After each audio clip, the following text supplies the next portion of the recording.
Feliz sábado, Nova Semente. Estão preparados para colocar a alma para descansar no Senhor?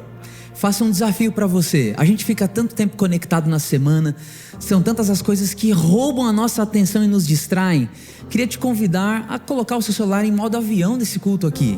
Quem sabe, eu sei que vocês gostam de filmar um pedacinho ou outro, mandar para uma pessoa querida, façam isso, mas deixem de lado as notificações, que a sua conexão, o Wi-Fi seja direta com o céu nessa manhã de sábado, e que o Senhor fale com você através de tudo que vai acontecer. Foi para isso que eu orei essa manhã e é para isso que estamos aqui, né? Então se coloque em pé diante de Deus, porque agora a gente recepciona nessa igreja, que é a casa dele, ao Rei do Universo, com esse louvor que você canta de um jeito tão especial. Então se entregue por completo em adoração.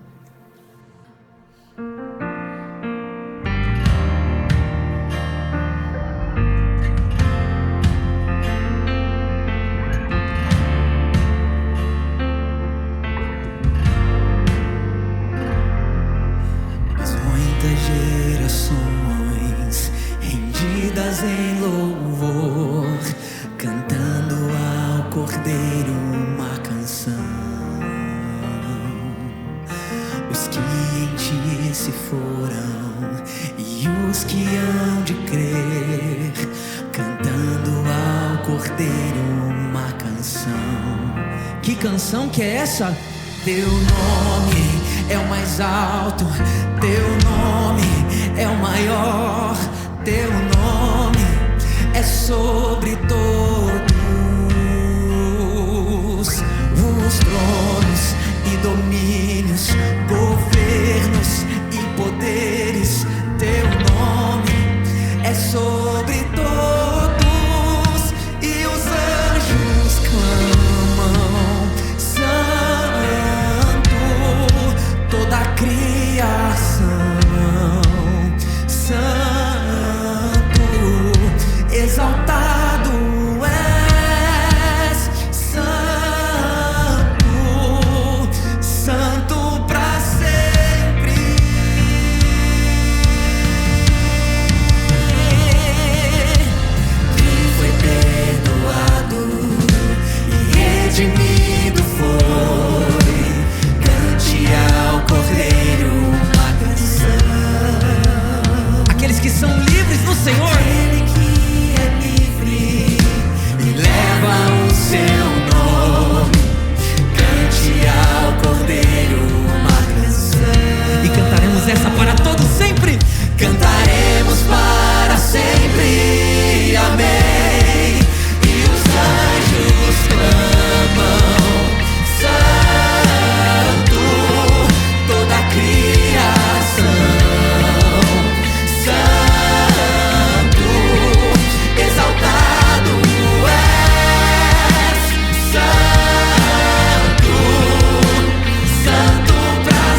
Certa vez Davi, ele estava no meio do deserto.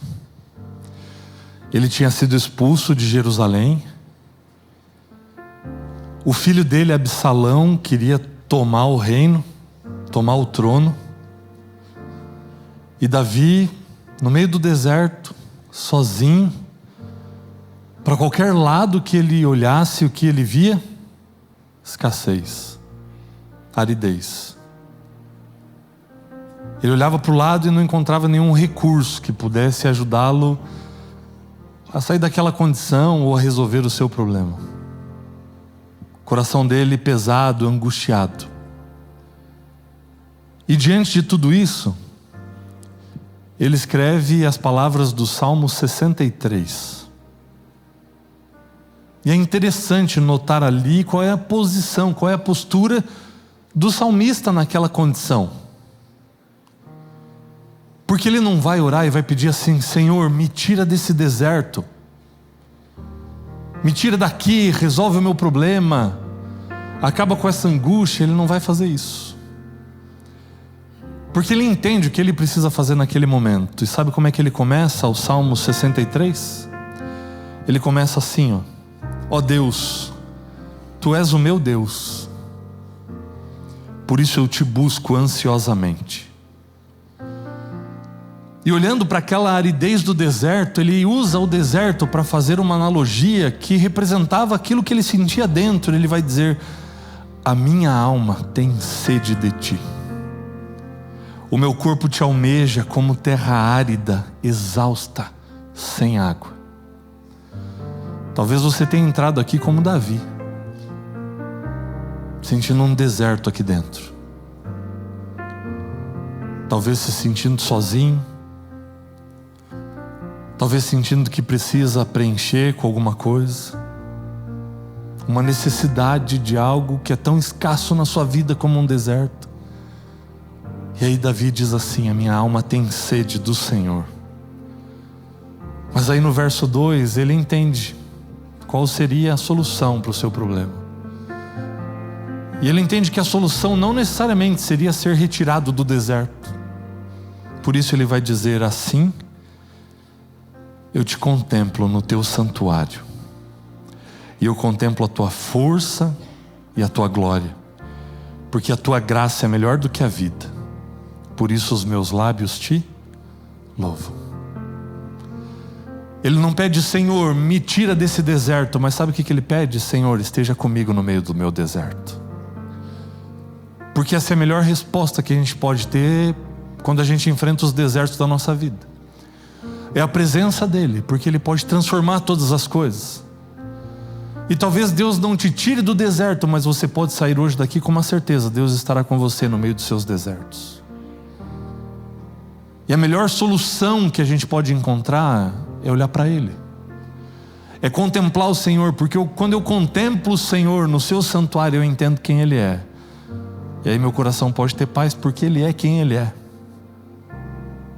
Porque Ele prometeu que estaria conosco em todos os momentos, todos os dias. E se nós tivermos Ele na nossa vida, no centro, nós teremos tudo. Davi estava preocupado com muitas coisas. O filho mesmo estava vindo contra ele, batalhas acontecendo. Mas o que é que trouxe paz para ele ali? É contemplar o Senhor. E hoje nós estamos aqui para fazermos isso, para contemplarmos o Senhor. E que ao contemplá-lo no seu santuário, sentado no trono, o nosso coração possa estar em paz, com a certeza de que Ele está cuidando de tudo, de que Ele é água para a nossa terra seca. E é nessa certeza que eu convido aqueles que puderem para nos ajoelharmos e buscarmos ao Senhor em oração.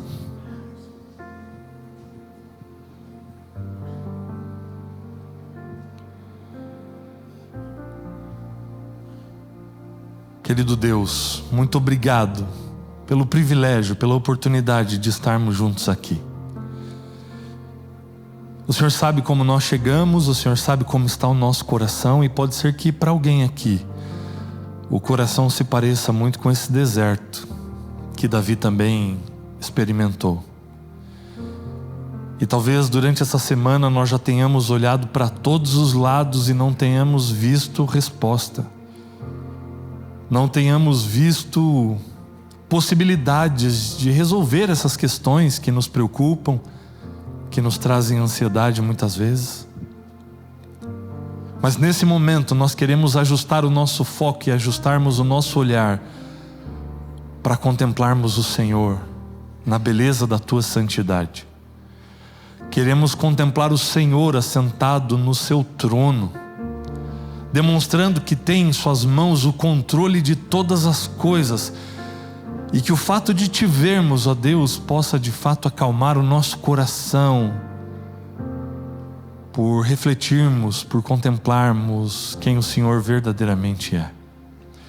É por isso que nós depositamos em Tuas mãos o nosso coração. E juntamente com Ele, ó Deus, vão os nossos pedidos, os nossos anseios, as causas impossíveis que trazemos no coração, mas também vão os nossos planos, os nossos sonhos, para que o Senhor os organize, para que o Senhor os estabeleça, para que o Senhor cumpra em cada um deles a Tua preciosa vontade. Estenda a Sua poderosa mão sobre o Teu povo, Pai, e nos abençoa. Abençoa-nos com a presença do Teu Santo Espírito aqui, que ela possa ser sentida, percebida, a fim de que Ele transforme a nossa vida por completo, Pai, e que possamos sair daqui saciados, por nos encontrarmos com a fonte da água viva. Fala ao nosso coração, Senhor, toca a nossa vida, abençoa tudo que vai acontecer, porque tudo é feito com o nosso coração, reconhecendo quem o Senhor é e tudo aquilo que o Senhor tem feito na nossa vida, reconhecendo a Tua bondade, a Tua graça, a Tua misericórdia. E fazemos tudo isso no santo e poderoso nome de Jesus. Amém. E os anjos clamam,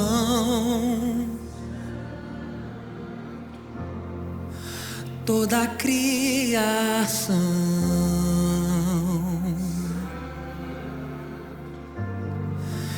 exaltado és, santo para sempre. O Teu povo canta, sim ao Rei dos Reis.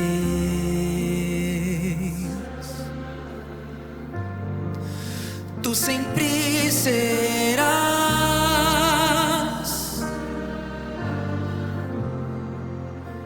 santo para sempre.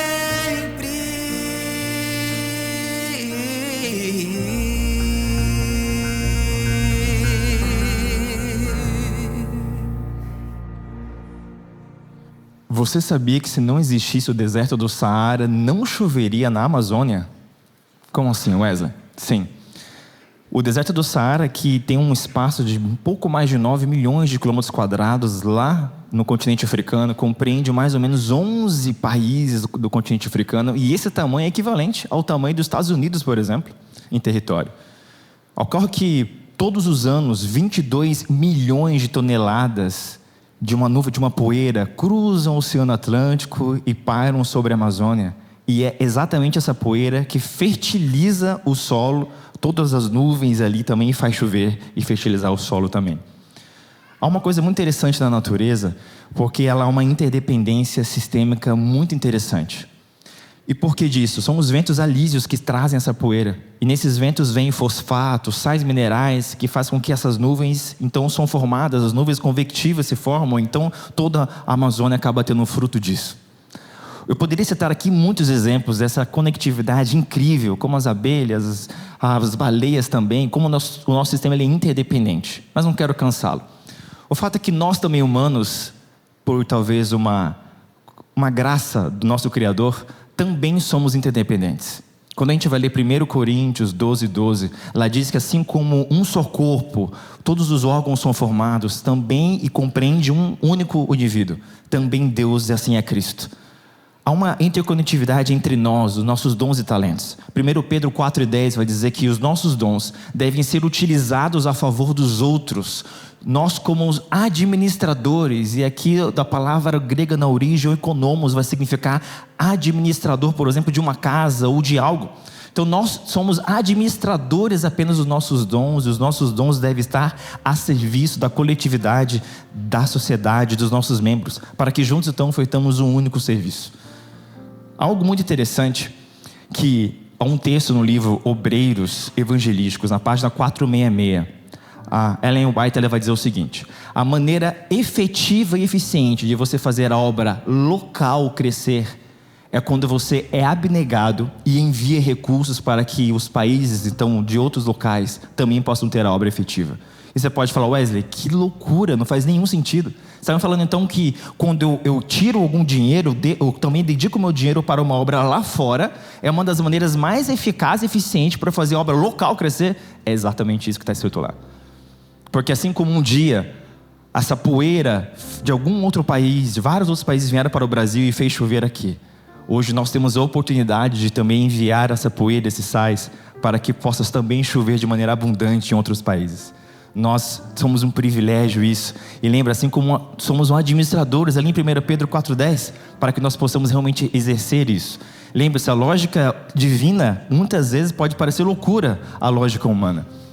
O fato é que hoje, eu e você, durante esse ano e as próximas semanas, vamos presenciar coisas muito incríveis aqui na Nova Semente. Nós estamos nos reconectando com a nossa identidade, que é uma identidade missional. E nós estamos não apenas fazer a diferença, sermos relevantes na nossa comunidade, mas também sermos relevantes além mar. É por isso que você vai observar e vai notar que nós estamos fazendo aqui lançamento da primeira missão transcultural da Nova Semente. Você talvez possa ir com a gente também. Nós vamos para a Ásia, para que, não porque aqui não precisa também de atividade, porque precisa, e nós fazemos muitas ações aqui também, mas porque nós precisamos entender que nós somos um só corpo. Assim como uma célula forma órgãos, órgãos formam sistemas, sistemas formam organismos, assim também nós somos uma só comunidade, somos um só corpo em Jesus Cristo. É por isso que eu e você agora podemos exercer isso. Quando você for fazer a sua doação agora, e eu estimulo você que você faça, ou a devolução dos seus dízimos e ofertas, você vai entender que não se trata sobre uma lógica de limitação de recursos humanos. Nessa mesma página 466, vai dizer assim que Deus observa de maneira atenta a abnegação de cada indivíduo, não preocupado com o volume e quantidade da oferta, mas sim com a intensidade de coração. Talvez, e apenas talvez, você seja preocupado que o valor, a quantidade do que você vai doar, não possa fazer tanto sentido assim. Mas lembre-se da doação da viúva na Bíblia. Aquela pequena doação faz com que Deus, que potencializa e escala isso, para que isso possa reverberar na humanidade, e apenas no céu lhe será revelado aquela doação sua singela, que foi com o coração, foi o seu melhor. Mas o seu melhor, Deus vai fazer coisas extraordinárias que é incompreensível à lógica humana. E por isso eu convido você a, neste momento, louvar a Deus, glorificar e reconhecer que Ele é seu Deus, e você faça a sua doação, que só apenas o Espírito Santo e Deus sabe no seu coração qual é o teu melhor, mas que você participe, que você faça chover na sua vida e na vida de outros ao redor do mundo. Participe, doe agora, seja um em Cristo, porque Cristo é um com você.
mãos do oleiro sou restaurado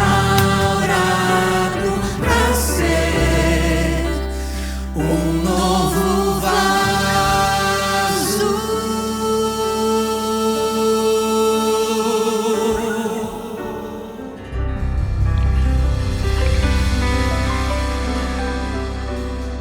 Senhor Deus, a Ti entregamos em forma de louvor aquilo que o Senhor nos deu. É uma parte dela, evidentemente, aquilo que o Senhor nos pede como devolução, que é o dízimo, mas também entregamos a Ti nossa oferta de coração. Obrigado por nos fazer compreender que nós somos apenas um em Cristo, que nós somos um em Ti, que o Senhor é a nossa base, que o Senhor fez de maneira intencional a própria natureza replicar a lógica humana, que o Senhor nos criou dessa interconexão e da interdependência que temos uns dos outros. Claro que quando a gente se aproxima, a gente começa a entender melhor os defeitos dos outros, às vezes a gente acaba se estressando também, mas também os nossos defeitos também acabam incomodando muitas vezes os outros, mas a ideia é que nós juntos a gente possa cooperar para que nós possamos nos ajudar e assim como lá está escrito em 1 Pedro 4,10, possamos administrar os nossos dons em Teu favor na Tua casa, para um dia, também unidos em um só corpo, adorarmos e louvarmos a Ti, já voando aqui na atmosfera, reconhecendo que o Senhor é nosso Deus, já glorificados, perfeitos em Ti. Mas até que esse dia chegue, até que esse momento aconteça, nós precisamos ainda trabalhar aqui, sermos instrumentos Teus para de fato, Senhor, fazemos acontecer aqui, sermos instrumentos Teus. O Senhor fica feliz quando a gente trabalha por Ti, então nos ajude, Senhor, a sermos abnegados. Faça chover na nossa vida, faça chover na nova semente, faça chover em toda a terra e nos use para isso. Te agradecemos por tudo que o Senhor nos deu e ainda nos dará, em nome de Jesus Cristo, amém, Pai.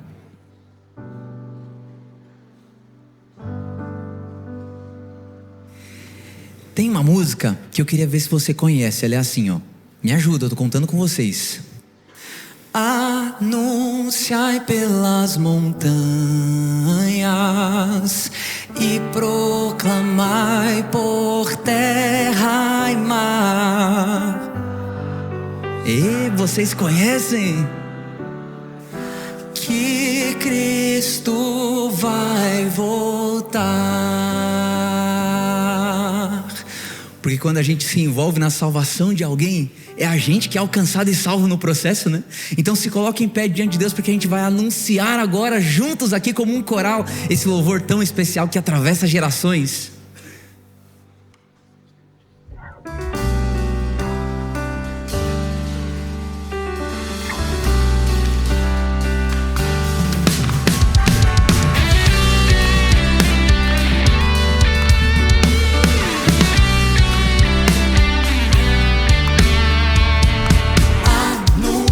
Pelas montanhas e proclamai por terra e mar.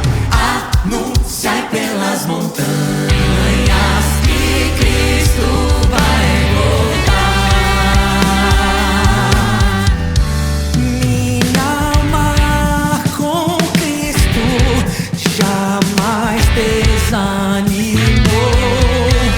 porque Ele ajuda e a senda me mostrou.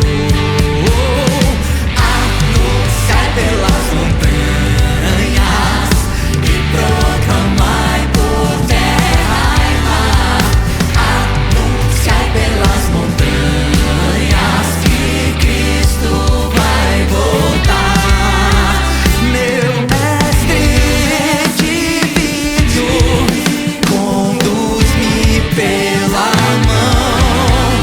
de pão sacia a alma e escuta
mais uma vez assim, ó. Anunciar pelas montanhas e proclamar. Anunciar pelas montanhas que Cristo. Com o coração cheio de alegria, canta mais uma vez. Anunciar, anunciar e proclamar. Anunciar pelas montanhas, vai voltar. E uma salva de palmas para o Senhor Jesus. Ele vai voltar para nos buscar. E o que Ele nos pede é que a gente partilhe isso com outras pessoas. A gente é chamado para fazer isso. E com essa canção que cantaremos agora, a gente vai dizer diante de Deus: Senhor, usa-me, eu quero ser usado da maneira que o Senhor quiser. Faça o que quiser com a minha vida. Faça essa oração para Ele também.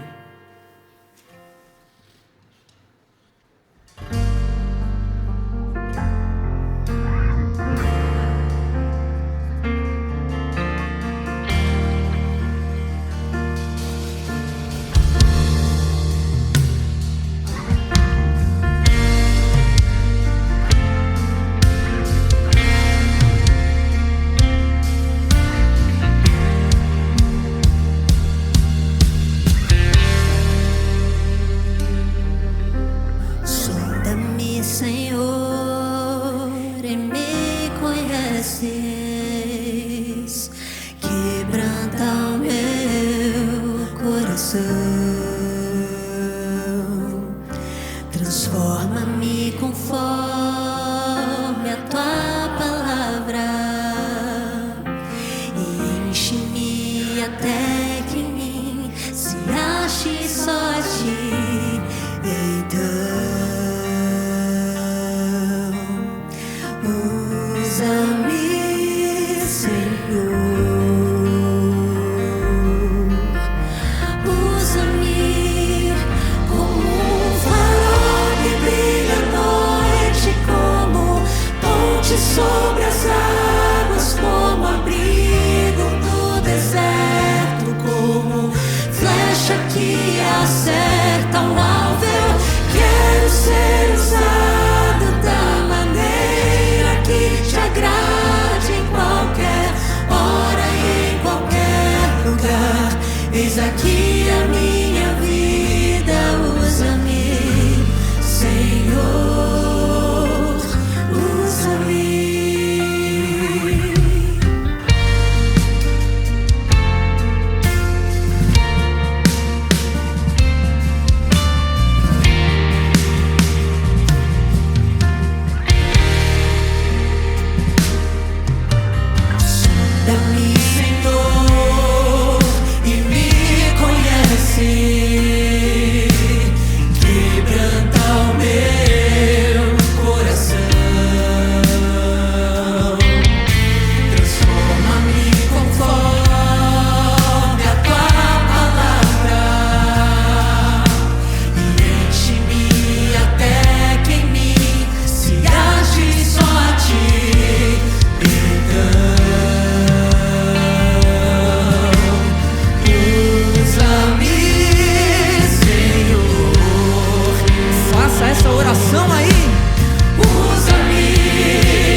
em você. Sonda-me. Peça para que Ele te transforme. Continua cantando aí. Enche-me, Senhor, Senhor.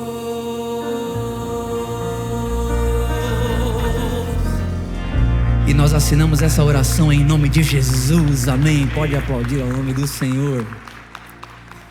E a canção, o louvor que cantaremos agora, a gente vem cantando pelos últimos 4 sábados, não é? Por essa série especial, tratando de relacionamentos, família, relações humanas, o nosso senso de mundo, quem nós somos na terra aqui, qual é o nosso papel, o nosso lugar.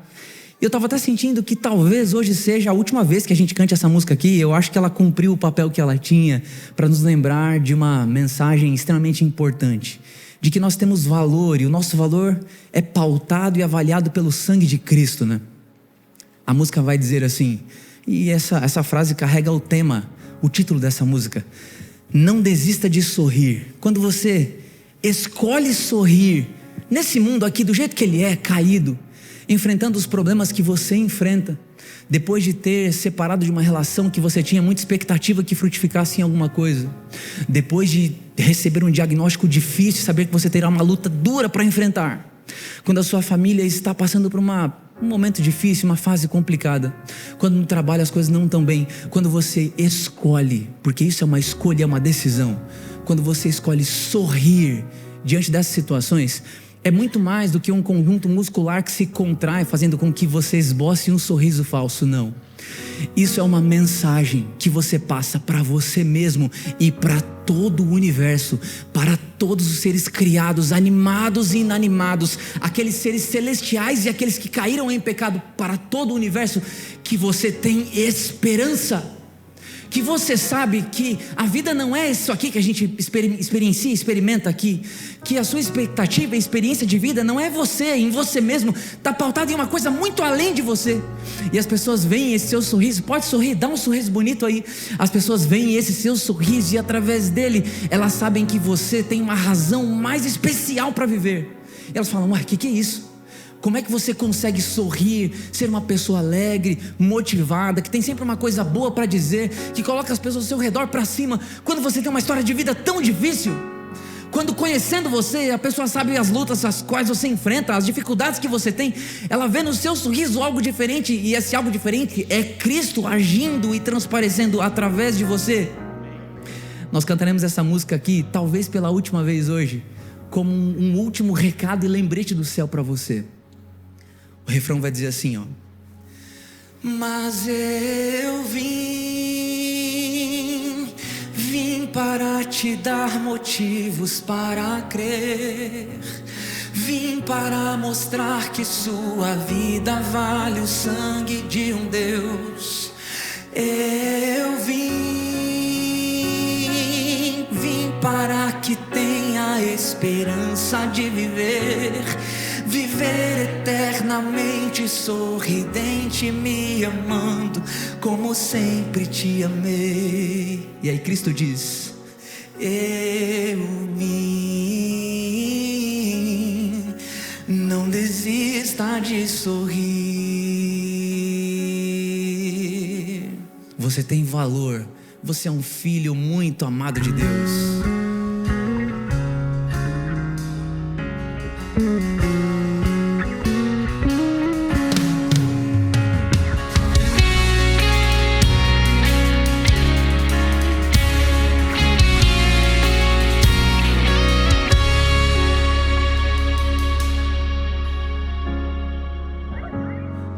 O sol pode não mais brilhar, tirando o foco do girassol. Um sorriso em um rosto inocente pode se apagar, talvez no seu rosto. A vida pode te machucar, deixando uma cicatriz, fazendo com que viver torne-se apenas sobreviver.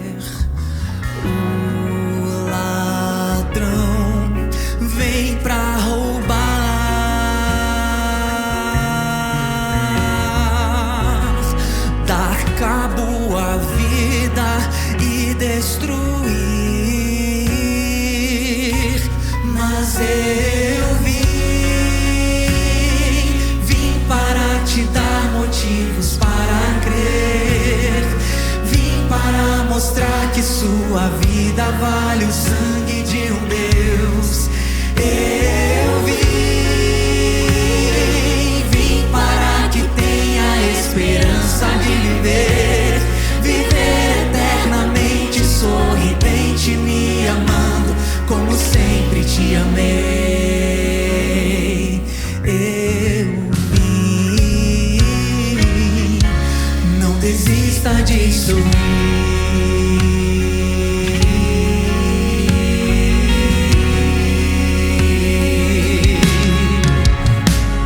Essa marca profunda que você carrega, que te afasta de Deus, Deus pode tirar e remover essa marca de você. Diga amém a isso.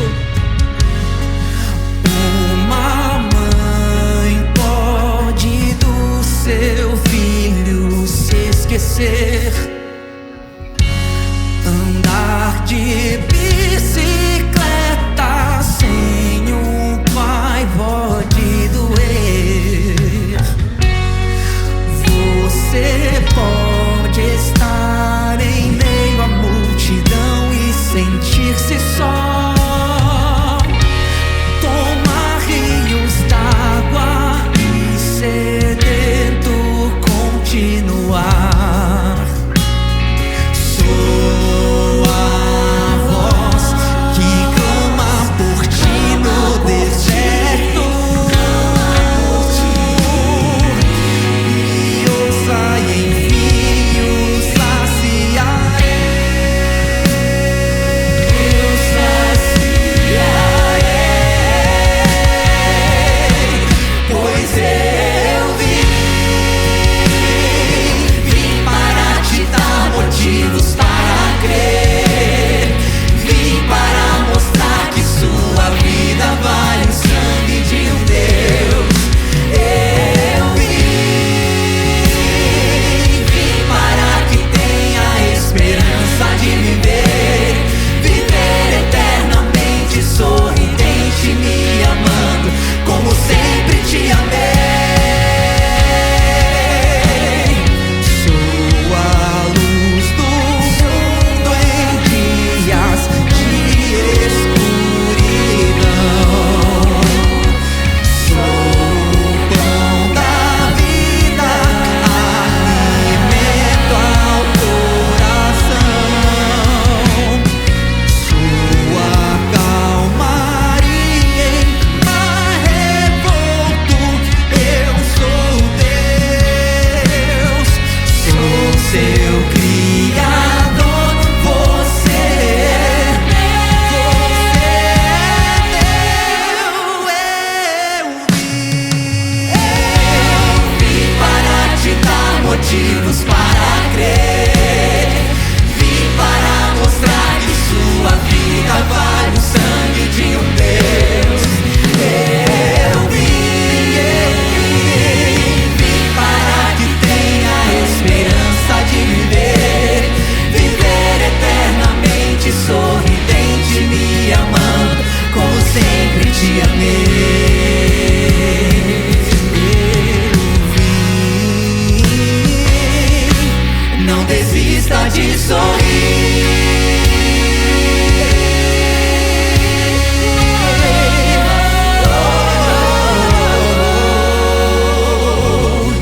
Não desista de sorrir.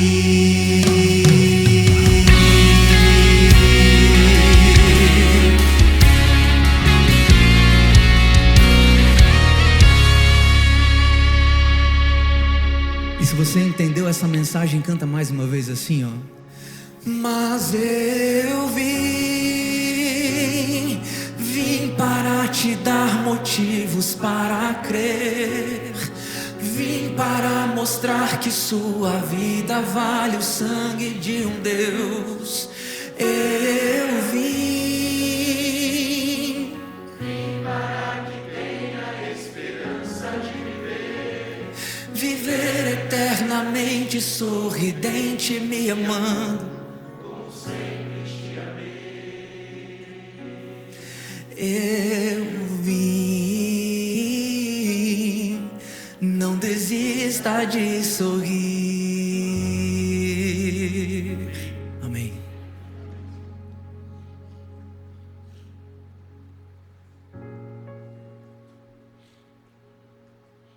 Oremos. Pai querido nosso Deus, obrigado porque nos dás a chance de escolher permanecer alegres e com o sorriso que Jesus garante para nós através da sua vida dentro de nós. Ajuda-nos a recebê-lo nesse momento através do Espírito Santo, para que nossa vida seja para sorrir a alegria da salvação em Cristo Jesus. Amém.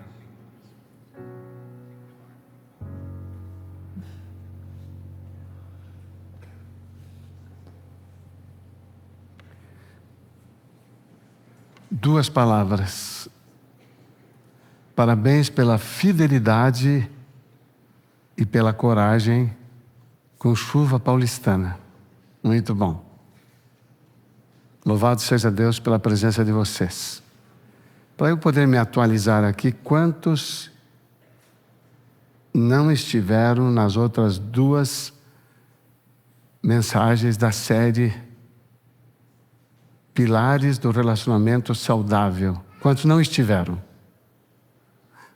Eu estou impressionado. Cada sábado eu tenho um número de pessoas novas. Para eu repetir tudo, eu vou ter problema com o pessoal da produção, então eu vou ter que permanecer assim. Nós estabelecemos um plano de estudo parcial, introdutório. O pastor já combinou comigo, pastor, que nós vamos ter um planejamento para um seminário completo oferecido para a Nova Semente, um seminário de relacionamento marido e esposa, pais e filhos, um seminário completo de relacionamento, porque aqui não dá, aqui é muito pouco.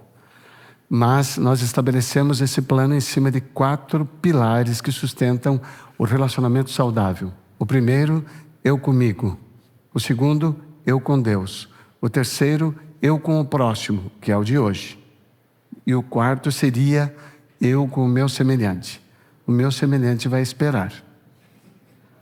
Porque, além do meu problema de saúde, que eu precisei falhar um sábado aqui, graças a Deus fiquei bem. Mas, além disso, sábado passado era o dia dos aventureiros do mundo inteiro, que, aliás, foram festas bonitas. Onde eu estive, eu vi também, foi muito interessante. Mas a gente vai ficar assim. Hoje, o próximo, quem seria? Esse é o tema de hoje. Quem é o próximo? Vocês lembram quem é o próximo? A pessoa com a qual eu convivo diariamente. Quem é o próximo? A pessoa... Eu sei que eu dei trabalho para o Diego, hoje eu vou tentar corrigir, que eu olho muito para vocês e as câmeras estão olhando para mim para que as pessoas que vão ver depois possam enxergar. Então eu vou me cuidar, que eu gosto de olhar para vocês, tá? É uma confissão, viu, Diego? Tá? Então esse é o meu pecado. Mas, voltando. Nós analisando na primeira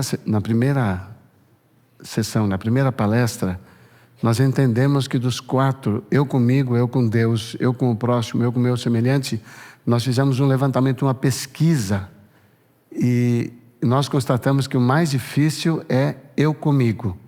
E também constatamos que o mais fácil é eu com o meu semelhante. E, na verdade, após a constatação de que o mais difícil é eu comigo, o terceiro, que é o de hoje, é o próximo mais difícil. Eu com o meu próximo. Próximo é a pessoa que convive comigo, que eu convivo diariamente. Quem é o próximo? A pessoa... Então, essa é a pessoa mais difícil, porque eu convivo diariamente. Aí nós temos 2 grupos de pessoas com as quais convivemos diariamente. Os membros da nossa família. Se eu sou solteiro, eu vivo com a minha mãe, com meu pai, ou com um dos dois, com um irmão ou sem irmão, mas sempre tem uma pessoa ligada a mim na paternidade, minha mãe, ou meu pai, ou os dois, ou os meus irmãos. Se eu sou casado ou casada, eu tenho o meu cônjuge e os meus filhos, se tiver filhos, ou o meu cônjuge e um filho ou uma filha. Este é o relacionamento mais próximo.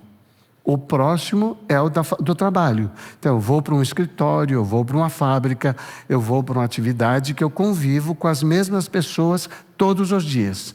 Então, dos 2 ambientes do próximo, o da família é o mais difícil, porque no ambiente profissional, no ambiente de trabalho, nós estamos protegidos psicologicamente por um elemento chamado ética social.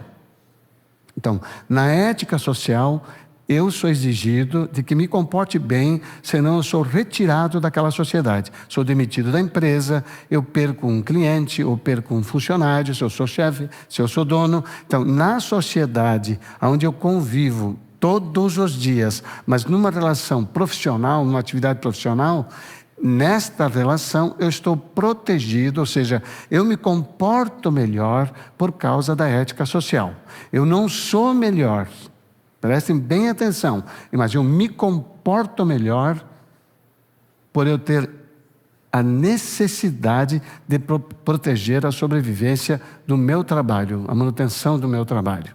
Na igreja nós temos um convívio com o próximo um pouquinho mais distante, porque geralmente é uma vez por semana, e você convive com muitas pessoas, mas você pode escolher as pessoas. Por exemplo, você tem uma pessoa de uma personalidade que você não suporta, você senta do outro lado e ninguém fica sabendo. Mas quando você cruza por ela, você fala: oi, tudo bem? Ela fala: tudo bem, feliz sábado. Queria te falar um negócio. Depois eu falo: minha esposa está me esperando ali, entendeu?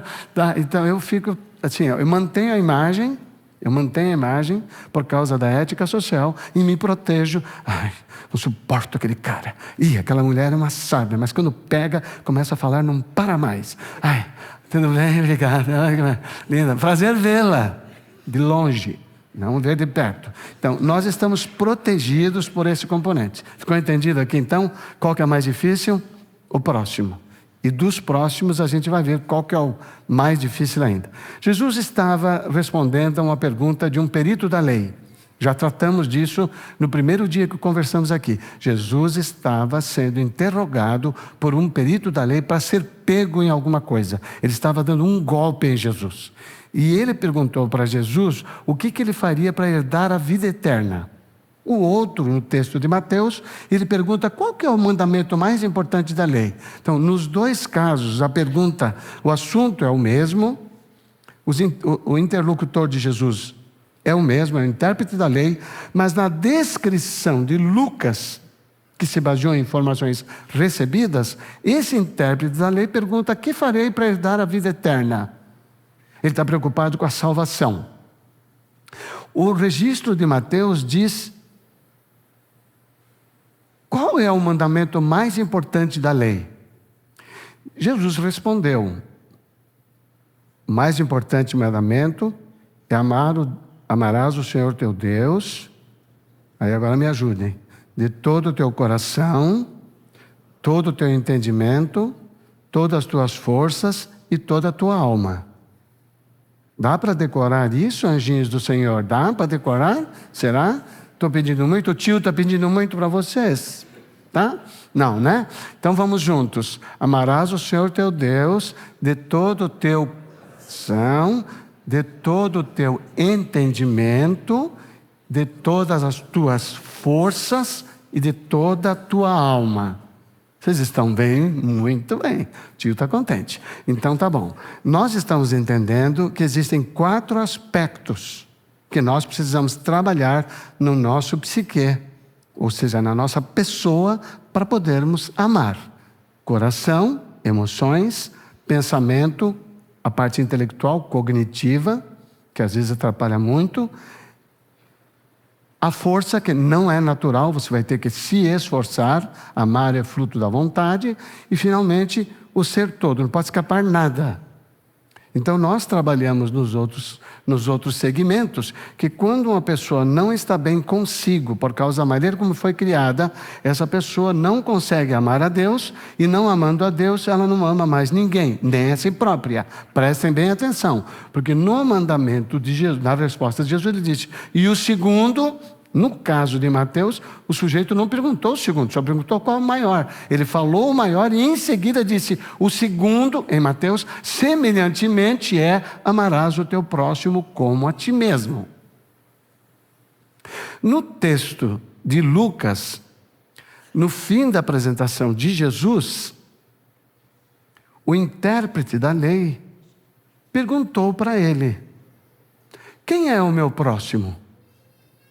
Vocês poderiam ter perguntado também, mas como eu já dei a resposta, que é aquele com quem eu convivo diariamente, Então nós vamos ver o que Jesus respondeu para ele. Em seguida, após a pergunta, Jesus contou a parábola do bom samaritano, que está apenas no registro de Lucas. E um cidadão viajando no percurso de Jerusalém a Samaria, ele foi assaltado, machucado, ferido, roubado e ficou caído no chão semi-morto. Passou um sacerdote, passou um levita e passou um cidadão qualquer. Esse cidadão qualquer parou, curou, tratou as feridas dele, parece que com azeite, com mel, com vinho, não sei com quanta coisa, colocou em cima do seu cavalo, o burro, a sua cavalgadura, e levou para um estaleiro, entregou ao dono do estaleiro, lá da hospedaria. Estaleiro, não foi estaleiro não, isso foi hospedaria, me confundi. Na hospedaria, entregou e disse para ele: olha, está aqui um dinheiro, pagou para ele, cuida dele para mim, e quando eu voltar, se te custar mais alguma coisa, eu cubro também. Bom, essa história resumida está aí contada, porque este cidadão que passou e socorreu era samaritano, inimigo figadal dos judeus. Entenderam? Jesus contou a parábola e deu nome ao indivíduo que parou. Ele falou, foi um samaritano. Assim que Jesus terminou a apresentação da parábola, ele perguntou ao intérprete da lei: quem dos três foi próximo do acidentado? E daí o intérprete da lei disse: aquele que usou de misericórdia com ele. Vejam, por favor, o texto que está em Lucas, para que vocês possam me acompanhar nesta leitura. Capítulo 10, Lucas capítulo 10, versículo 36. Jesus então perguntou: qual destes três lhe parece ter sido o próximo do homem que caiu nas mãos dos ladrões? O intérprete da lei respondeu: o que usou de misericórdia para com ele. Então Jesus disse: vá e faça o mesmo.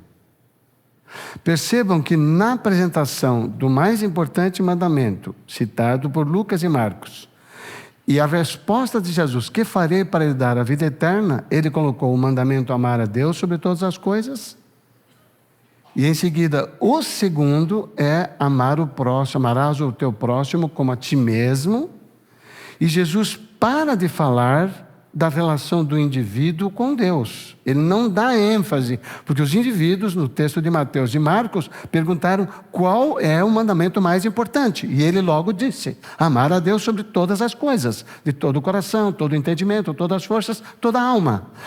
Mas ele mencionou de graça. O segundo é semelhante a este: amarás o teu próximo de todo o coração, todo o entendimento, todas as forças e toda a tua alma. E ele se demorou no segundo e não no primeiro pelo qual tinha sido interrogado. Por que Jesus se demorou no segundo e não no primeiro? Porque as pessoas com quem ele falava davam uma ênfase muito grande às rotinas religiosas, aos costumes religiosos, às tradições religiosas, às leis religiosas. E a lei, do ponto de vista de Jesus, se ela não está no coração transformado, ela se torna um massacre para aqueles com quem essa pessoa convive. E eu atendi, por essas oportunidades que Deus dá para a gente na vida, eu atendi um casal cuja iniciativa da abordagem foi da esposa, mas quando ela me procurou, ela disse: estou te procurando porque eu já saí de casa e o meu marido quer uma segunda oportunidade. E eu já vou adiantar para você, eu não quero dar. Vejam, interessante, foi ela que me chamou e pediu a terapia. Já estava satisfeita, em paz, melhor onde estava. Ela tinha ido provavelmente para a casa da mãe ou para outro lugar, mas ela estava fora de casa. E quando eu conversei com esse sujeito, ela descreveu muito bem ele. Olhem que coisa interessante. Antes de eu conhecê-la, ela disse assim: o meu marido é muito religioso. Mas na verdade ela não usou essa expressão. Qual a expressão que ela usou? Meu marido é muito cristão. Tem diferença? Aqui. Aí, você que está lá na tela. Não sei se eu olho para cá. Olha para cá. Vocês que estão aí na parte celestial. Hã? Tem diferença? Ela me disse que ele era o quê? Muito cristão. E eu descobri que ele era muito religioso. Ele era, na verdade... não vou chamar de fariseu, que todo mundo usa. Ele era um saduceu. Então, ele era um religioso que conhece muito da lei, mas que ela não foi capaz de torná-lo preparado para usá-la, porque somente um elemento me ajuda a usar os conteúdos da lei. E é por isso que muitas pessoas rejeitam a lei. É por isso que muitas pessoas desprezam a lei. Por isso que muitas pessoas dizem que a lei foi... Como é que foi? Foi abolida. Porque pessoas que defendem a lei não revelam o espírito da lei, que é o amor. Ele disse: se você não ama, você não conhece a Deus. Ponto.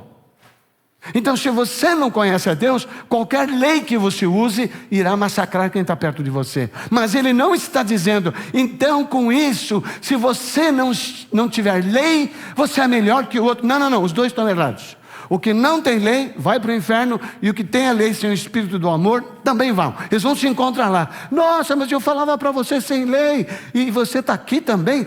Eu falei para você da lei do jeito errado, e os dois vão ter que morar ou em Teresina ou em Cuiabá para ir se esquentando, porque o lugar lá é quente. Eu já estou avisando, é muito quente. Eu, quando passei por Teresina, falei: nossa, aqui é um estágio legal, é bem quentinho. Cuiabá, meu Senhor, que coisa mais linda aquilo lá. Então, o povo é maravilhoso. Eu já sei que tem gente me vendo de lá, porque já me mandaram mensagem de lá. Eu te vi na Nova Semente, lá de Mato Grosso. Olha que coisa linda.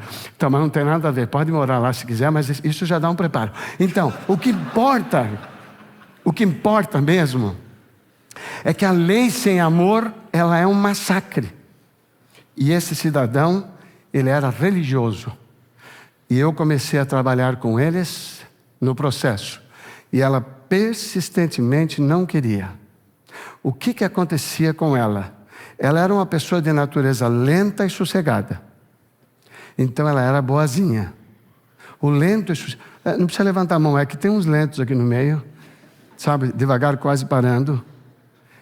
O meu filho tem uma brincadeira que ele fala que quando a pessoa assim é muito lenta, fala que se deixar 2 tartarugas para ele cuidar, uma fica grávida, a outra foge. Mas é brincadeira, é a pessoa que faz as coisas devagar e tal. Elas são sossegadas, elas não brigam, mas elas sofrem.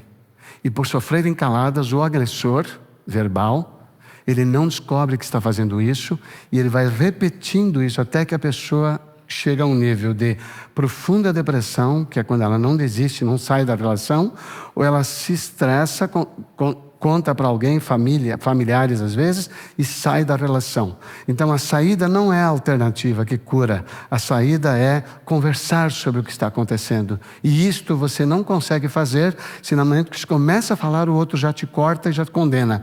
Então, por exemplo, aqui uma ajuda prática.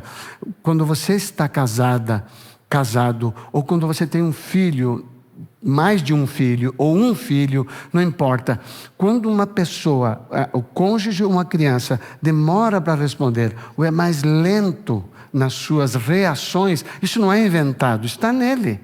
Mas é tão bom viver com essas pessoas, que essas pessoas não dão problema no sentido de provocação, briga, irritação. Elas não se revoltam, elas só se revoltam por dentro. Então elas são assim muito legais de lidar. Mas elas tiram a paciência quando você quer um pouco uma coisa mais rápida. Então eu recomendo sempre o seguinte: se é o seu marido que é lerdo, desculpa, a palavra não foi legal, que é devagar, né? É só velocidade, tá? Não tem nada a ver com a inteligência. Por favor, não me confunda. É só velocidade, a rapidez com que faz as coisas. Então, na noite anterior, para não chegar atrasado na igreja, já, amor, então, qual que é a roupa que você quer? Não, amanhã eu vejo. Não, vamos ver hoje, então. E daí começa a dar uma força para ele. Que tal essa camisa? Que tal aquela? Não, estou afim agora, amor. Não, mas eu te ajudo aqui, ó. Já vai lá, dá um trabalhão danado. Vai lá e pega um conjunto, esse tá bom? Acho que eu queria ir com aquele outro. Ele pega aquele outro e tal, dá uma ajuda. Mas é tudo na sexta-noite. É tudo legal, tem muito tempo, vai, traz uma roupa, gostou dessa? Ou traz. Então junta tudo num cabide, pendura num lugar que não seja difícil ele pegar, né, que fique de acesso rápido, ajudou. De manhã cedo fala, não se preocupa, deixa que eu preparo de jejum, dou comida para as crianças, escovo os dentes, faço tudo, cuida bem de você, amor da minha vida, que eu quero você um enfeite ambulante, tá? Então, por favor. Aí ele vai, ele cuida da maquiagem, porque, né, o homem também tem suas maquiagens, o cabelo é uma forma de maquiagem, eu gasto muito com a minha, então fica legalzinha. A Yara que fala que daí de baixo não enxerga, mas eu acho que enxerga. Então quando eu penso que enxerga, eu acho que valeu a pena ter cuidado dele. Então cuida bem do cabelo, cuida de tudo e sai pronto, dá tempo. Ao contrário, é a esposa que é demorada. Então você fala, amor, deixa comigo. Então prepara o café, serve as crianças, cuida das crianças, dá banho nas crianças, e ela corre para lá, vai para cá, e põe, e é uma meia que não presta, outra que não sei o que e tal, e a maquiagem que não sei de que jeito, o cabelo um enrola, outro desenrola. Então vai trabalhando, e ele só cuida de você. Pronto. O que ele fazia antes? Ele levantava cedo, ele comia, era rápido, ele comia, não cuidava das crianças, sentava no sofá e ainda falava. E alguns já iam brigando no percurso da igreja. Mas é uma coisa mais linda, porque são extremamente autênticos. Brigam mesmo, vão falando, você faz isso, faz aquilo, um vai falando e as crianças tudo assim, olha, e vocês que querem atenção, só testemunhas. Então vai. Aí, mas quando chega na porta da igreja, esta porta é maravilhosa. A porta da igreja faz com que abrir a porta do carro, o céu reaparece. Ai, amor, deixa que eu seguro a porta para você. Então, as crianças eu seguro, eles descem. Oi, tudo bem? Tudo bem? E os três sorrindo. As crianças são tudo meio assim ainda. Tipo, quem é esse? Quem é esse que eu estou andando aqui? Quem é esse? Vão andando assim, vão.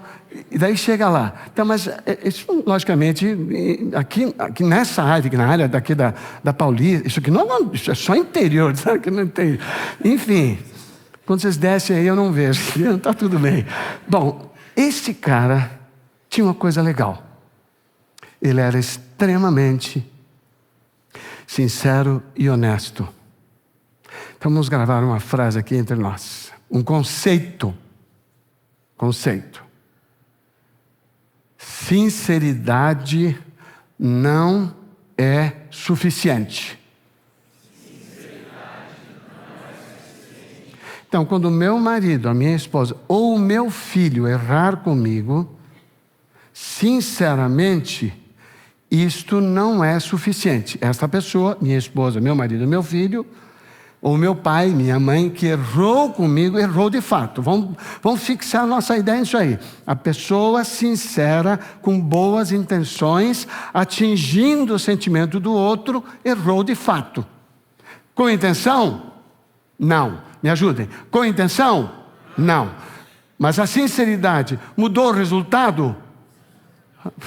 Vocês viram? O segundo não ficou fraco. Quando foi? Com boas intenções? Sim. Não, boas intenções. Boas intenções. As boas intenções mudaram o resultado? Não. A pessoa que foi atingida, foi atingida. Então eu sempre ensino e quero ajudá-los. Esse é um princípio, é um conceito que eu desenvolvi. Nunca questione o sentimento do outro. Vamos lá? Nunca. Fiquei chateada. Não. Que isso, amor? Não foi isso que eu quis dizer. Não. Sentimento de quem? Do outro. Não questiona. Fiquei chateada. Ficou, meu amor, por quê? Desculpa, foi alguma coisa que eu fiz? Você já se antecipa com duas palavras. O que foi? Desculpa. Porque eu quero me incluir na solução. Quando eu pergunto o que o outro fez e questiono o que ele está sentindo, eu quero estar fora da solução. Eu quero que o outro se resolva. Ele inventou, ela inventou. Isso é um problema meu de falta de amor. Eu não tenho amor por mim, não tenho amor por Deus. Porque se eu tivesse amor por Deus, eu teria amor por mim e teria amor por essa pessoa. Porque quem ama, cuida. Eu cuido do sentimento do outro. Eu pergunto primeiro o que foi. Eu pergunto se eu posso ajudar na solução. Eu não me defendo, porque ao defender-me, o que eu quero é me livrar da responsabilidade. Na paixão, eu quero o outro para mim. No amor, eu quero me entregar para o outro. Meu Senhor, vamos aprender isso juntos? Na paixão, essa paixão está muito fraca, não vai levar ninguém para o altar. Porque é a paixão que leva para o altar, não é o amor. O amor vem depois, amiguinho, tá? Amiguinha. É depois que vem. Quando começa a levantar no mesmo lugar, ver aquele cabelo todo esbugalhado e aquela cara, a natureza naquele dia está de avesso e aí está na contramão. Aí você vai ter que amar, neném. Tá? Ok, muito bem. A paixão... Vou corrigir, vou colocar na paixão, tá? Na paixão, eu quero o outro para mim. No amor, eu quero me entregar para o outro. Eu vim convidá-los para quê? Para amar. Porque no outro eu não preciso convidar, é voluntário, espontâneo. Você não pode dizer para o seu filho, nós vamos ter um seminário de pais. Minha filha só vai namorar depois dos 18. Minha filha, meu filho só vai namorar... Calma. Quem que vai namorar, você ou ele? Então você não sabe quando é que ele vai namorar. Porque quando ele vai gostar. Agora, eu posso deixar uma criança de 12 anos vir para a casa do namorado, receber a namorada em casa? Não, porque não tem condições, não tem idade. Mas eu não posso impedir que ela goste dele. Você está gostando dele? Tá. Você que legal, eu achei ele legal. Assim. Entra no papo dela. Não, isso não é o nosso assunto hoje. Deixa eu voltar. Então, amor é um processo posterior. Amar é um processo posterior, porque amar é uma escolha. Gostar não. Gostar toma conta de você, aí você quer aquela pessoa para você. E o que você faz quando você está namorando? Você se controla. Não fala do jeito que fala, não fica nervoso com o que ficaria, não fica, mas aí casou, o infeliz casou. A infeliz casou, porque ela vai feliz. Ela fala, não, meu marido, olha, esse namorado, esse noivo que eu tenho, não, mas olha, é uma entrega, é uma coisa, olha a palavra, é uma entrega tão grandiosa que, olha, depois de casado, nossa, vai ser o céu na minha vida. Aí ele casou e falou, agora fica à vontade cada um como é de fato. Porque a gente deu essa luta para garantir até aqui. Você gostou? Fechou a conta? Assinou o contrato? Tá, agora, olha, a real é essa. Não existe isso. O amor me leva a me controlar. E não, mas a paixão sustentou essa força. E ela não sobrevive na prova. O amor sobrevive. Pessoas que amam a Jesus vão até a morte. São queimadas nas fogueiras, esticadas e vão até a morte. Prestem bem atenção. Este marido era sincero. E ele disse para mim, agora eu vejo a gravidade do que eu fiz com a minha esposa. E o quanto o que você me disse, porque eu tinha dito para ele, o quanto você me disse me dói na alma. Você dizer que eu neguei a Cristo na minha casa. Ele era tão capaz que até pregações fantásticas ele fazia. Ela mesma reconheceu. Eu disse para ele, você negou a Cristo dentro da sua casa e comprometeu a visão da sua esposa do Cristo que você queria apresentar. E chorou. Um cara forte, enérgico, colérico, bravo, determinado, bem-sucedido como profissional. Mas ele chorou, ele se quebrou, mas por saber que a dor que ela sofreu tinha sido ele que havia causado. E ele disse, eu não quero mais. Você me falou, eu vou fazer de hoje em diante. Eu quero me controlar, não importa o que aconteça, o meu problema... Ele gravou o nome dele, né? Vamos supor que seja Igor.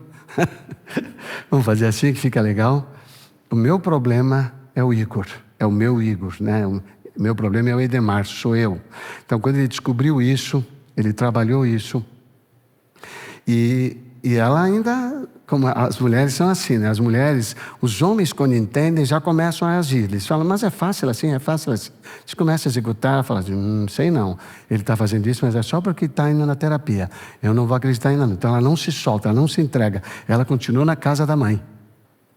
Mas ele foi tão amoroso, o paciente falou, não cobre dela e não peça para voltar. Porque eu já vou te garantir, ela não vai voltar se você convidar. e eu não vou mandá-la de volta.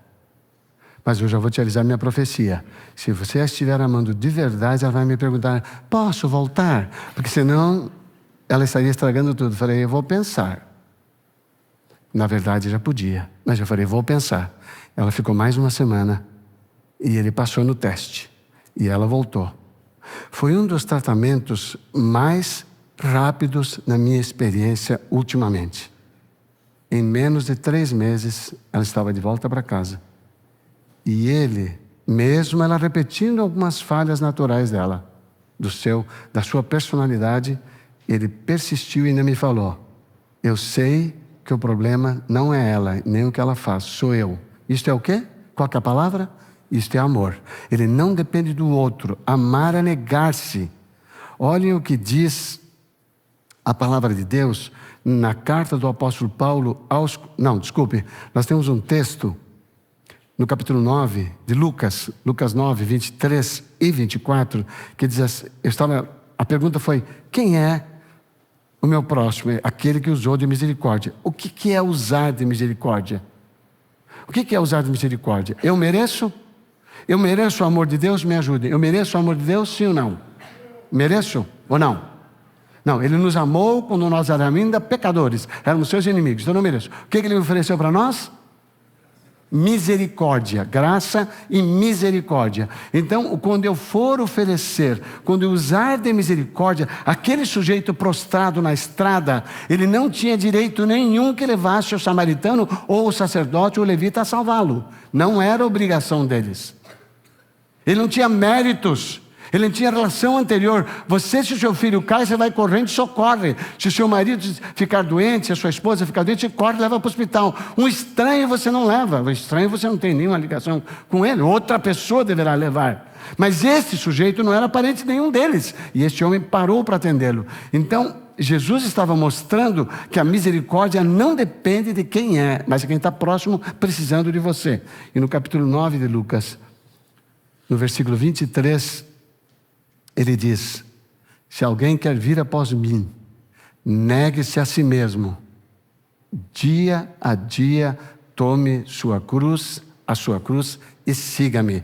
Nós entendemos naquele dia que lemos esse texto que a nossa cruz não é a outra pessoa. A nossa cruz não é a personalidade dela. A nossa cruz não é um filho contestador, difícil, rebelde, provocador. Estou com um casal agora, pasme, esse casal tem uma menininha de 4 anos.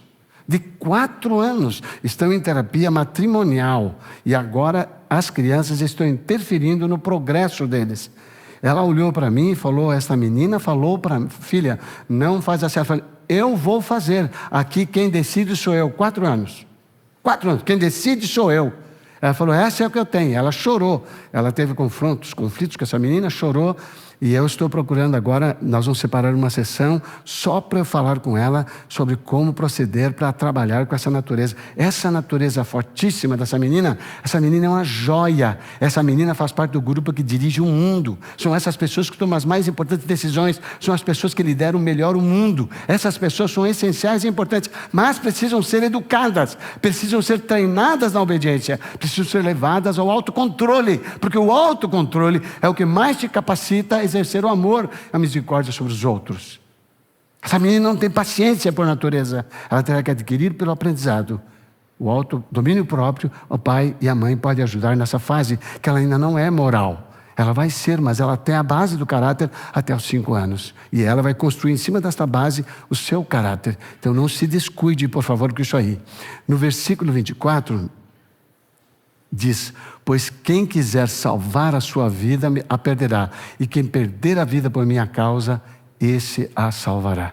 Então este homem, ele estava lidando com a esposa, com as fraquezas da natureza dela. Ele é rápido, determinado, seguro. Ela era devagar, insegura, lenta nas atividades da casa. E ele forçava a fazer as coisas no seu ritmo e do seu jeito, mas ele não podia fazer isso porque ela não tinha condições naturais. E com muito esforço, ela não vai chegar à metade da capacidade natural que ele tem. E esta capacidade natural dessa menina de 4 anos, que é a mesma capacidade deste homem de 40, 50 anos, não é virtude. A prestatividade, determinação, rapidez na decisão, segurança, isso não é virtude, nem foi adquirido por aprendizado. Isso veio como herança, nasceu com ela no temperamento. Isso foi herdado, não tem crédito nenhum. Agora terá o crédito se, usando este dom, ele a socorrer, e foi o que ele decidiu fazer. Se ele a amparar, foi o que ele decidiu fazer. A fortalecer, foi o que ele decidiu fazer. Tiver misericórdia para com ela, ele decidiu fazer. Este homem estava amando a si próprio quando amou sua esposa. Um dia ele se emocionou falando comigo, ele falou: você não faz ideia o bem que eu fazendo isso para ela está fazendo para mim. Eu falei: por quê? Ele falou: porque agora eu me descobri que eu era mau e não sabia. Achava que era qualidade, achava até que era virtude. Não se descobria. Pensa o bem que é você se descobrir e dizer: eu preciso de um Salvador. Ou então você dispensará Jesus de tão bom que você é. Na verdade é uma praga, porque Satanás fez isso. Ele falou: subirei ao mais altas nuvens, serei semelhante ao Altíssimo. Quando ele se achou o melhor de todos, ele caiu do reino do céu e despencou lá de cima, e está aqui infernizando sua vida, e a minha, e a de quem quiser.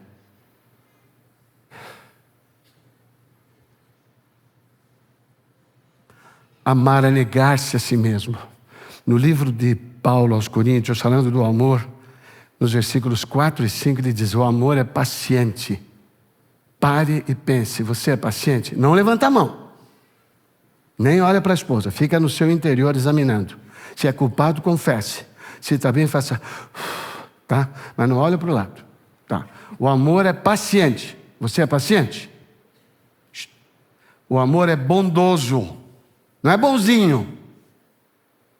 O bonzinho tolera coisas inaceitáveis. O bondoso fala: apesar de ela estar fazendo uma coisa errada, eu vou ajudá-la a perceber isso com paciência. Isto é bondoso. O amor não arde em ciúmes. O ciúme é fruto da insegurança. A insegurança é a concentração no egoísmo. Quando eu estou muito em mim, aí eu começo a me sentir inseguro naquilo que eu não posso controlar do outro. A hora que saiu de casa, a hora que falou com outra pessoa do sexo oposto, eu começo a sentir que eu não tenho controle, porque eu estou inseguro, porque eu quero ter o domínio sobre os outros. Na verdade é egoísmo, possessão e outras palavrinhas parentes. Então, o amor não arde em ciúmes. Não se envaidece: eu sou o cara. Esse cara estava assim. Ele falou para mim: eu não faço nada, eu sou desse jeito. Ela é demorada e tal, mas eu sou assim. Ele era o cara. Não é orgulhoso. O amor não se orgulha. Nós somos orgulhosos por natureza, tá? Quando você se orgulha daquilo que você faz, toma posse daquilo. Você tirou a propriedade que pertence a Deus que te deu, e você está usando como se fosse sua. E daí você transforma essa característica, que podia até ser uma bênção, num chicote, que é fruto da ação do orgulho. O amor, verso 5, não se conduz de forma inconveniente. Estou certo? Estou. Se eu falar isso diante dos meus filhos, a Yara vai ficar bem? Não, então não vou falar.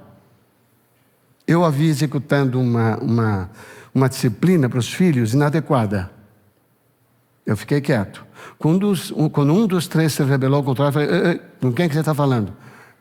Com a mamãe. Então, isso é jeito de falar com a mamãe? Não. Então, o que você vai falar? Mamãe, desculpa. Foi meio... mas falou.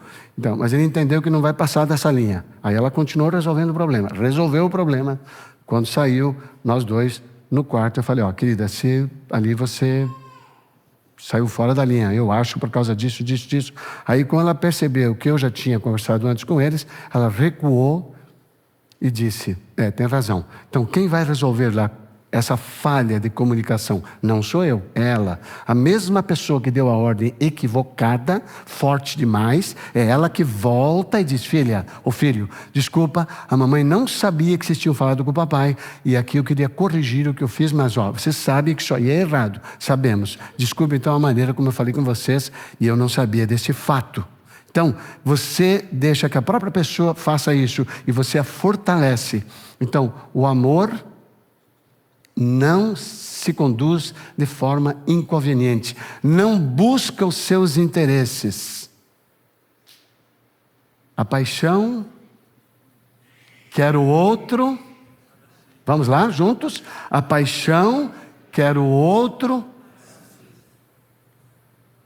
O pessoal do céu, me ajudem aí.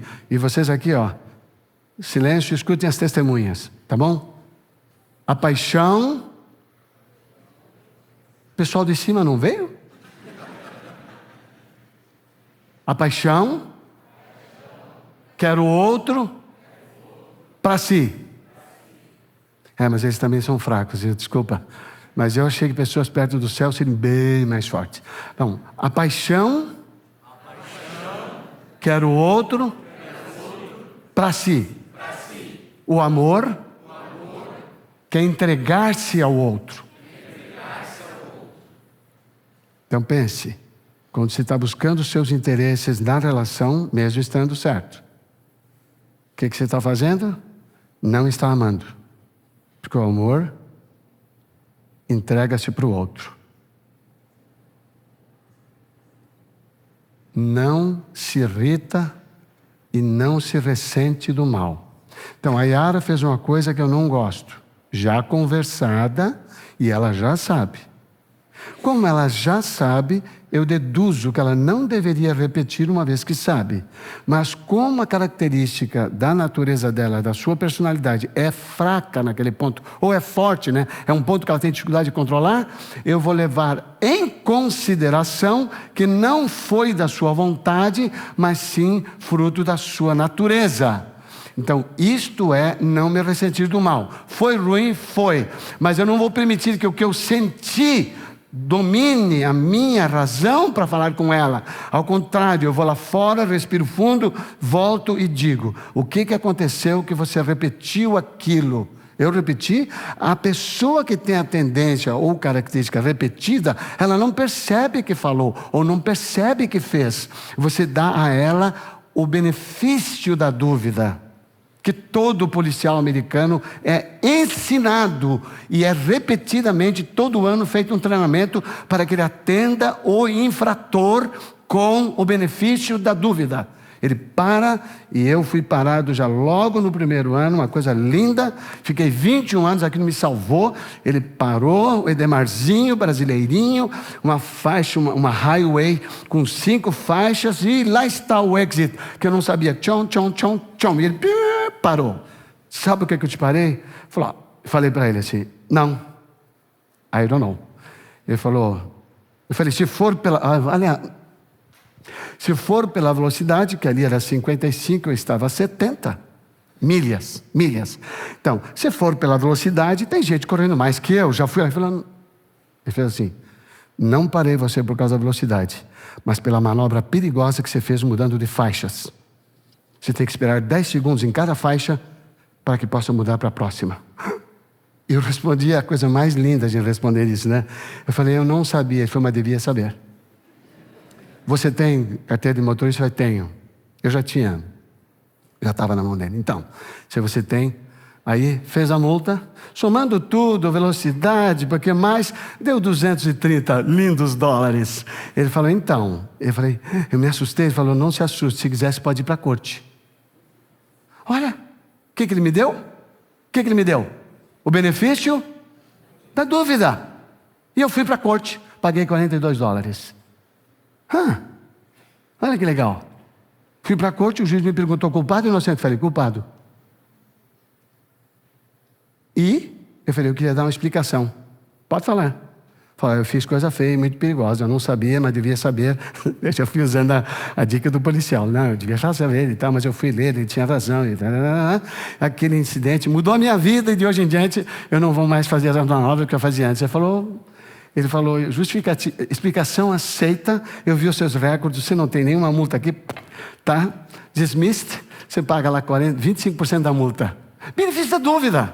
Então, a Yara vai pagar aquilo que ela fez, vai. Mas ela poderia dar para ela o benefício da dúvida, não vir logo atacando, acusando, condenando, que é o que nós fazemos. Ela pode me dar. Às vezes ela vem meio brava para mim, eu dou uma travada, aí ela fala, desculpa, você viu isso, viu aquilo? Então nós estamos no treinamento, eu e ela. Então a gente já está há 50 anos fazendo isso. Fora o namoro. Então, aí está dando certo, entendeu? Eu acho que vocês podem seguir o caminho que dá certo. Eu só estou dando uma dica, tá? O ser humano não é amor.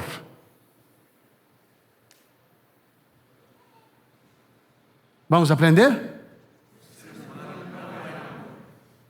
E o ser humano não tem amor. Deus é amor e Deus tem amor. Mas eu posso o quê? Eu posso receber amor. E quando eu receber, todos saberão que eu tenho. Quando eu receber, de onde vem?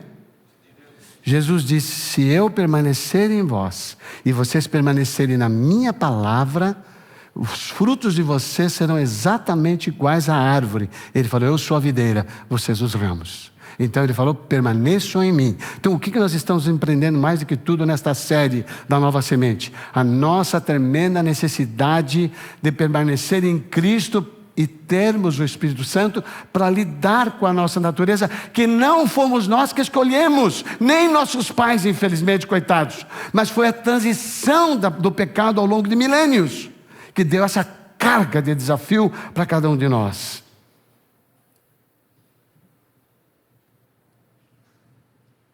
Você não é amor. Então, se você não estiver em Deus, você não vai conseguir amar nem a si próprio. Ficou claro? Quem entendeu, diga yes. Thank you.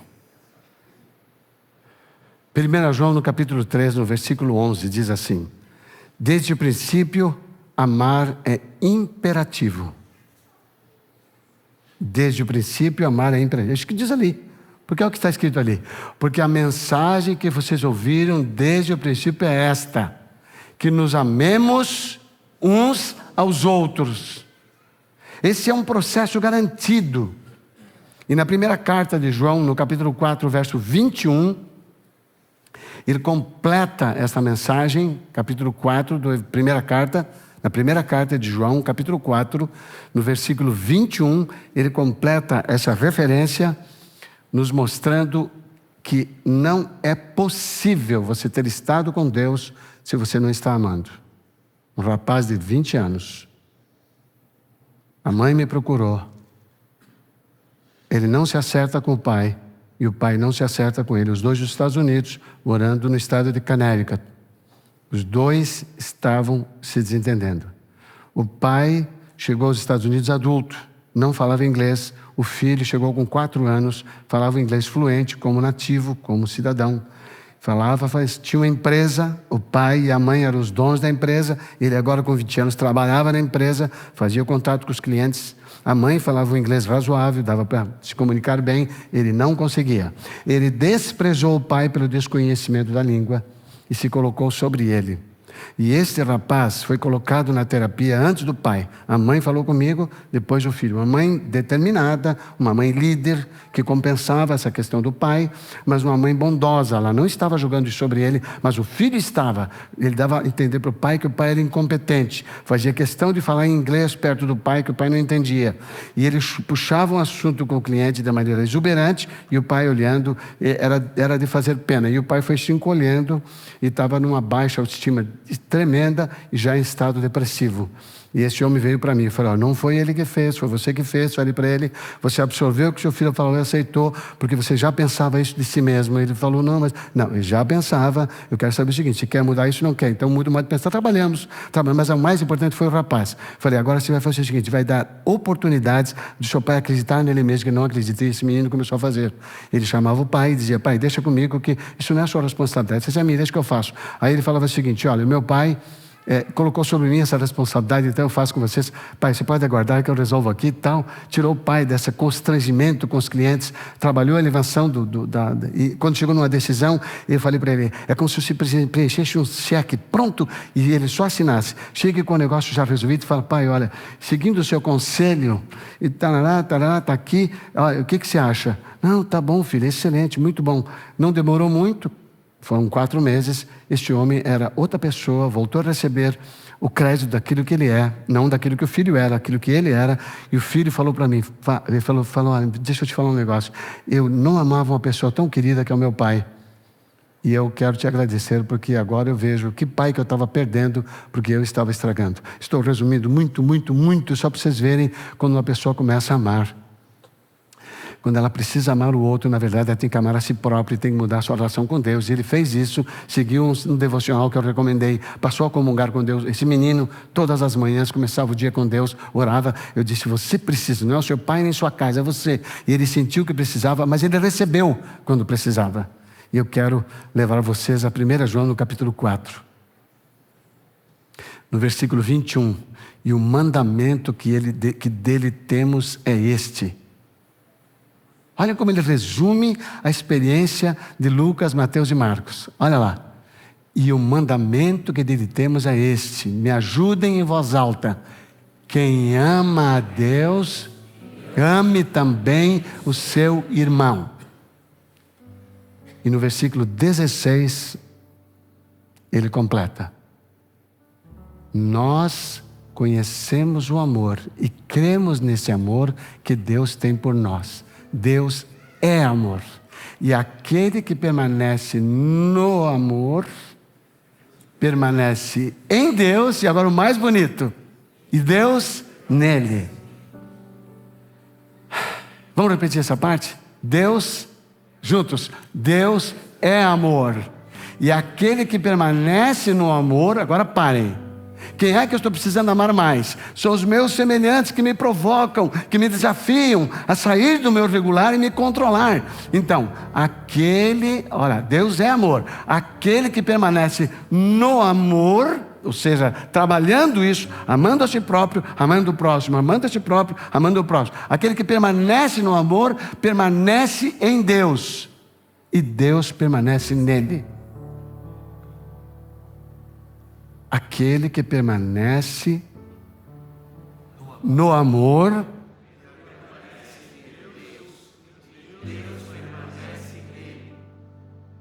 olhem, se só isto for gravado, o casamento de vocês vai ser outro, a relação com os filhos vai ser outra, sua paz vai ser verdadeira e sua esperança de salvação será experimentada a cada dia, porque você vai dizer como Paulo: vivo, não mais eu, mas Cristo vive em mim. E isso dá certo, eu garanto para vocês. Já vi muita gente experimentando e a vida deles mudou. A sua também pode mudar, com a graça de Jesus e o seu esforço. Quem concorda, diga amém.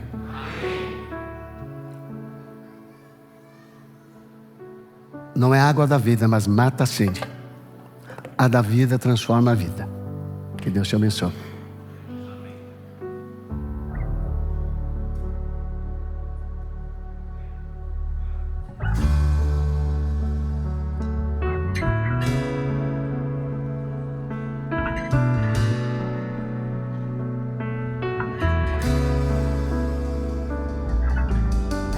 Por tanto tempo vivi como escravo dos meus desejos e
orar sem conhecimento não faz diferença para você. Amar é uma escolha. Você aprendeu? Amar é uma escolha. Se eu falar muito dos defeitos do outro, eu não vou poder amar, porque eu me achei no direito de rejeitar. Se eu intensamente dizer, ela é mais que isto, ele é mais que isso. Deus olhou para nós como estávamos, mas Ele nos amou como nós poderíamos ser. Então faça isso com os seres humanos que estão perto de você.